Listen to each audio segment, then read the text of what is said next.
J'étudie les hommes à succès depuis un moment et j'ai lu pas mal de livres de développement personnel.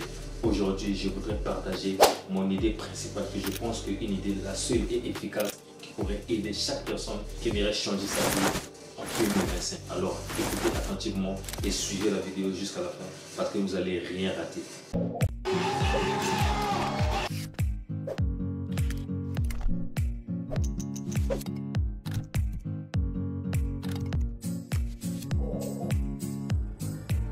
Alors, je vous ai parlé d'un seul conseil. La voie efficace et la plus rapide pour changer de vie, c'est de changer sa vie. C'est aussi simple que ça. Changer sa routine de vie, changer ses habitudes, réarranger sa vie, être l'architecte de sa propre vie. C'est ça le seul et le plus bon conseil que je donnerai à quiconque qui aimerait changer sa vie dès maintenant. Imaginez une graine. Si tu plantes une graine et ça ne germe pas, tu vas commencer à blâmer la graine. Mais pourquoi je ne germe pas alors que j'ai planté afin de produire de bons fruits, afin de produire des fruits, afin que demain je sois capable de récolter la sémence que j'ai sémée. Et la graine ne germe pas. Tu vas commencer à blâmer la graine. Parfois, la faute n'est pas au niveau de la graine. Parfois, la faute est au niveau du sol. Alors ici, je ne vais pas parler de la graine ou du sol. Je vais parler des choix. Nous faisons des choix tous les jours. Les scientifiques disent que par jour, l'homme peut faire 33 000 à 35 000 choix. Alors, je ne suis pas d'accord avec ça. Pourquoi? Parce que quand une personne est capable de faire des 35 000 choix conscients par jour, leurs vies ne seront pas pareils. Sinon, comment imaginer une personne qui fait entre 33 000 à 35 000 choix par jour et sa vie demeurer ainsi?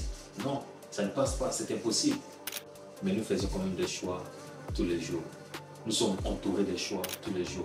Ta vie est ta vie. Ta vie est ce qu'elle est aujourd'hui à cause des choix que tu as fait dans le passé. Alors commence à regarder ta vie.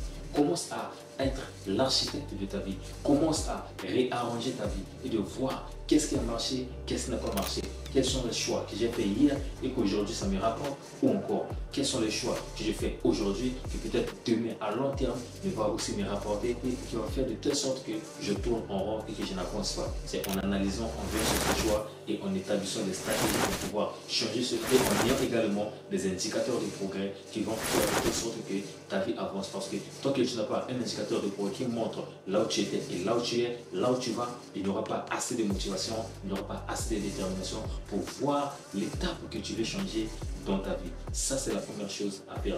La deuxième chose à faire, c'est que certains choix semblent simples, d'autres décisifs.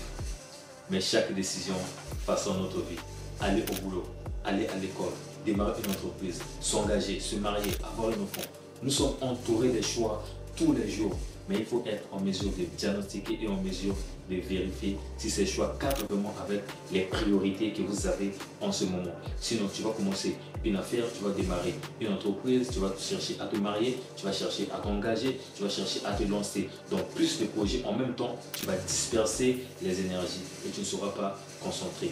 Or que dans la loi d'attraction, on nous dit, plus tu es focus sur une seule chose, plus tu as beaucoup de motivation, plus tu as beaucoup de chances de vouloir atteindre tes objectifs plus rapidement que quand tu laisses que tes énergies soient dispersées. Quand tes énergies sont dispersées, tu es en même temps entrepreneur, tu es en même temps chauffeur, tu es en même temps directeur, tu es en même temps comptable de ta propre entreprise. Tu n'auras pas forcément le choix de craquer et d'abandonner.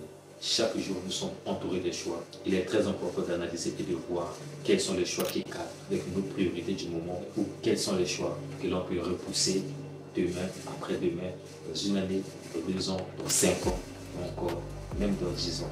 C'était ça exactement ce que j'aimerais partager avec vous. J'aimerais terminer cette vidéo pour dire, choisir, c'est plus qu'une action. Choisir, c'est un moment de découverte, une opportunité de grandeur et de découvrir qui sommes-nous réellement. Parfois le chemin est clair, parfois il est flou, mais c'est dans des moments d'incertitude que nous pouvons découvrir qui sommes-nous réellement. C'était votre frère Cornelius. Pour tous ces conseils, abonne-toi, retrouve-moi sur Instagram. On se dit à très bientôt. Surtout n'oubliez pas, rêvez grand, car l'impossible n'existe pas. God bless you. Thank you so much. Ciao.